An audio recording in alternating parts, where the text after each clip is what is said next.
ماہنامہ دریافت سے انتخاب کی سیریز کے سلسلے میں نسیم نشفوس کا ایک مضمون ویسلی کانڈنسکی ایک مختصر مطالعہ جو کہ ماہنامہ دریافت کے شمارہ نمبر 10 صفحہ نمبر 73 پر شائع ہوا ملاحظہ فرمائیے۔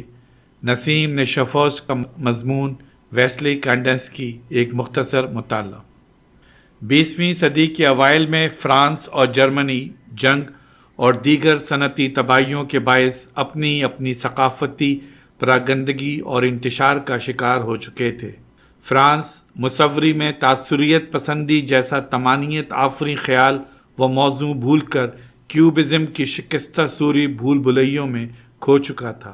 ادھر جرمن آرٹ نے مختلف راستہ اختیار کیا۔ جرمن مصوروں نے الٹرا میکینک کی دنیا سے دل برداشتہ ہو کر نئے وجدان کے خطوط پر غور و خوض کرنا شروع کیا۔ یہ وجدانی غیر مادیت کی تلاش تھی، ایک نیم ماورائی دنیا کی تلاش تھی جو روزمرہ کی حقیقت سے بلند تھی۔ جرمن مصور اس آفاقی شناخت کے متلاشی تھے جو عمومی حقیقت سے پرے تھی۔ اس آفاقی شناخت کو جرمن مصوروں نے اپنے پراگندہ عہد کی ضرورت جانا اور اسے جرمن ایکسپریشنزم اظہاریت کے نام سے تعبیر کیا۔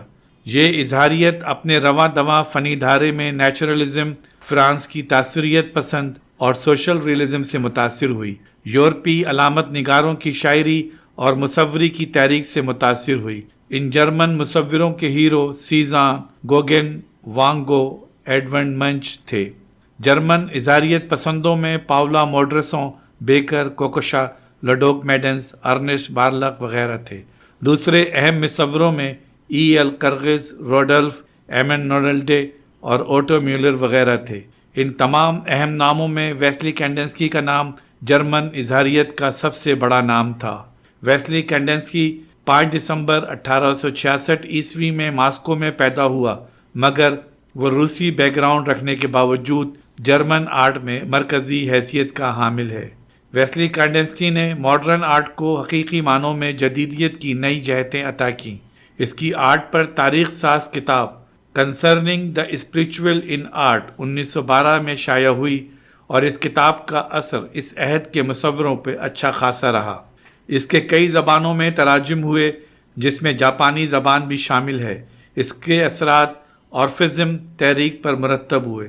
غیر پیکری آرٹ بھی اس سے متاثر ہوئے بغیر نہ رہ سکا، وہی غیر پیکری آرٹ جو بعد میں تجریدی آرٹ کے نام سے مشہور ہوا۔ جدید روسی مصوری کی دو تحریکیں سپرمیٹزم اور تعمیریت کا تصور بھی کانڈنسکی کے فنی نظریے کا مرہون منت ہے۔ یہ بات قابل ذکر ہے کہ غیر پیکری آرٹ کی پریکٹس روسی رینیسٹس 1911 میں کر رہے تھے، مگر تحریراً یہ کریڈٹ کانڈنسکی ہی کو جاتا ہے کیونکہ کانڈنسکی کی کتاب concerning the spiritual in art 1910 عیسوی میں تحریر کی گئی، جس میں سادہ جیومیٹرک اشکال، دائرے، مربع اور تکون بطور آرٹ کے غیر پیکری عناصر پر بحث و تمہیز کی گئی۔ کانڈنسکی نے آرٹ اور آرٹسٹ کے بارے میں اپنی کتاب میں لکھا ہے، فن پارہ پر اسرار و مخفی انداز میں تخلیق ہوتا ہے۔ یہ فن پارہ آرٹسٹ کی ذات سے علیحدہ ہو کر اپنی خود مختار زندگی حاصل کرتا ہے، ایک منفرد شناخت بنتا ہے۔ اس کا وجود نہ ہو تو اتفاقی ہوتا ہے اور نہ ہی غیر اہم۔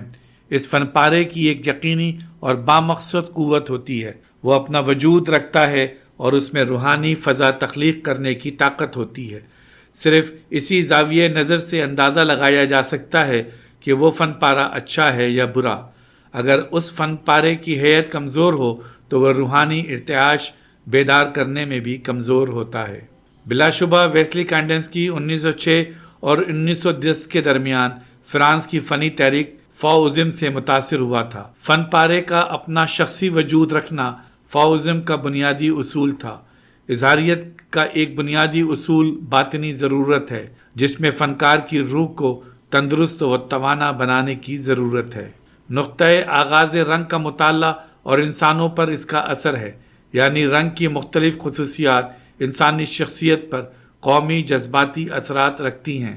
کانڈنسکی کا دعویٰ تھا کہ عمودی لکیریں سفید رنگ کی جانب مائل ہوتی ہیں، افقی لکیریں سیاہ رنگ کی جانب رجوع کرتی ہیں، تیز تر ہیئت و اشکال تکون کی جانب جھکاؤ رکھتے ہیں۔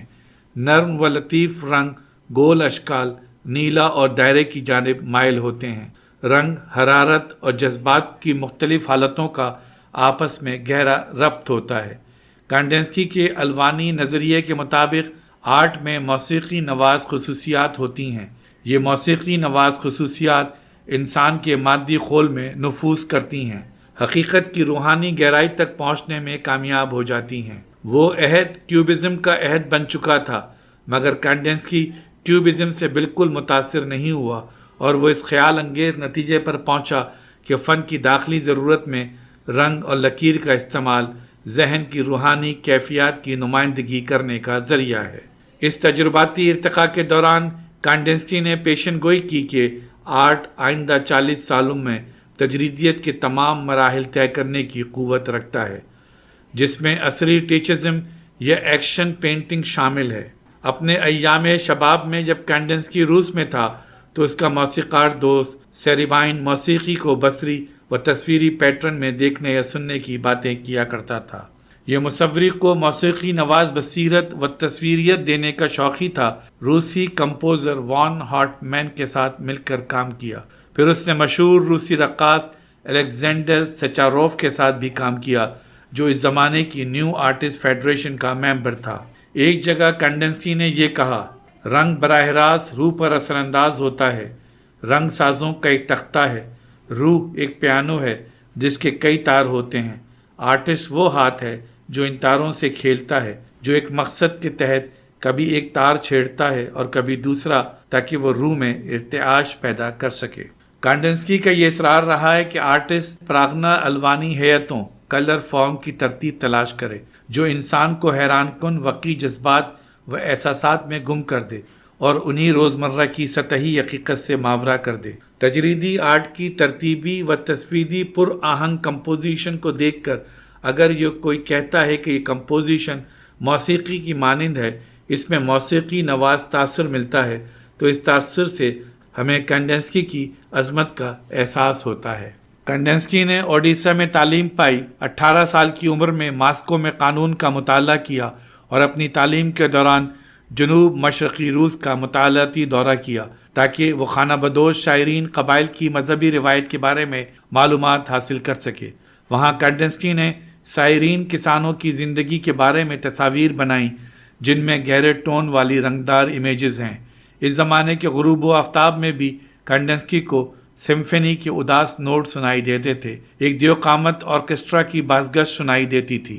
رنگ، موسیقی، روحانیت مل جل کر ایک طیف نما کمپوزیشن بنا دیتے تھے۔ جب کانڈینسکی 30 سال کا ہوا تو اسے یونیورسٹی آف ڈورپاٹ میں قانون پڑھانے کی پیشکش کی گئی، مگر اس نے یہ پیشکش ٹھکرا دی اور مصوری کی تعلیم حاصل کرنے میونخ چلا گیا۔ میونخ کی آرٹ اکیڈمی میں اس نے فرانس اسٹرک کی شاگردی اختیار کی۔ فرانس اسٹرک جیسے کونا بخش استاد کو یہ اعزاز بھی حاصل ہے کہ اس سے پال کلی اور فرانس مار جیسے معروف مصوروں نے کسب کمال کیا۔ کانڈینسکی کی دوستی گیبریل منٹر سے ہو گئی جو اس کی محبوبہ بن گئی۔ پھر دونوں نے مل کر برلن، پیرس، اٹلی اور ٹیونس کی سیر و سیاحت کی۔ کانڈینسکی نے ان سالوں پوسٹ ایمریشنزم، کیوبزم، فاؤزم کی تحریکوں کا بقور مطالعہ کیا۔ وہ بالخصوص پال گوگن اور ہنری ماتیسی سے متاثر ہوا۔